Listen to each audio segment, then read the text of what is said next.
Allergy medical ഏകദിന ശില്പശാല May 26-ന് കോഴിക്കോട്ട് നടക്കും. അലർജി ചികിത്സാ വിഭാഗത്തിലെ നൂതന ചികിത്സാ രീതികൾ ശില്പശാലയിൽ പരിചയപ്പെടുത്തുമെന്ന് SNENT ആശുപത്രി സാരഥികൾ പറഞ്ഞു.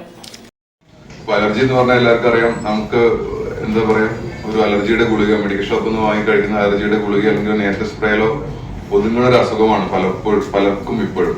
അപ്പൊ വളരെയധികം ആൾക്കാർ ബുദ്ധിമുട്ട് അനുഭവിക്കുന്ന ഒരു അസുഖമാണ്. അത് ENT, ophthalmology, pulmonary medicine, dermatology, paediatrics ഇങ്ങനെ എല്ലാ വിഭാഗങ്ങളിലുമായിട്ടുള്ള ഡോക്ടർമാർ ചികിത്സിക്കുന്ന ഒരു അസുഖമാണ്. അപ്പം ഇതിന്റെ ഒരു കുറെ സാധനങ്ങൾ ഇപ്പൊ പുതുതായിട്ട് ട്രീറ്റ്മെന്റും അല്ലെങ്കിൽ കണ്ടുപിടിക്കാനുള്ള മാർഗങ്ങളും അതിനുള്ള ട്രീറ്റ്മെന്റ്സും വന്നിട്ടുണ്ട്. ലൈക്ക് ഇമ്മ്യൂണോതെറാപ്പി, പിന്നെ സ്കിൻ പ്രിക് ടെസ്റ്റ്, അല്ലെങ്കിൽ ഇൻവിട്രോ ടെസ്റ്റ് എന്ന് പറഞ്ഞ കുറെ ടെസ്റ്റുകൾ, അങ്ങനത്തെ കുറെ സാധനങ്ങൾ ഇപ്പൊ പുതുതായിട്ട് വന്നിട്ടുണ്ട്. അപ്പൊ അത് നമുക്ക് ബാക്കിയുള്ള ഡോക്ടേഴ്സിനൊക്കെ പരിചയപ്പെടുത്താനും അതിന്റെ പ്രായോഗിക വശങ്ങൾ മനസ്സിലാക്കുന്നതിന് വേണ്ടിയുള്ള ഒരു വർക്ക്ഷോപ്പാണ് ഞങ്ങൾ ഒരു ദിവസം കൊണ്ട് ട്രൈപ്പൻഡയിൽ വെച്ച് നടക്കുന്നത്. കോഴിക്കോട് ട്രിപ്പൻഡ ഹോട്ടലിലാണ് കോൺഫറൻസ് നടക്കുക. മെഡിക്കൽ കോളേജ് ENT വിഭാഗം മുൻ മേധാവി ഡോക്ടർ അശോക് കുമാർ ഉദ്ഘാടനം ചെയ്യും.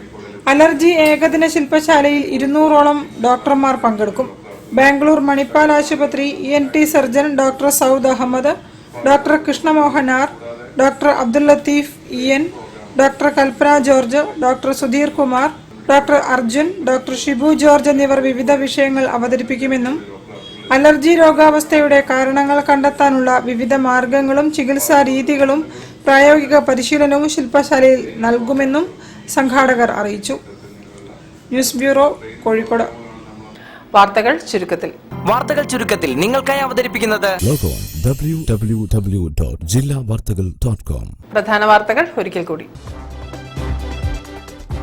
ഭീഷണിപ്പെടുത്തി കാലിക്കറ്റ് ട്രേഡ് സെന്ററിന് സമീപം നടക്കുന്ന പ്രദർശനത്തെ തടസ്സപ്പെടുത്തി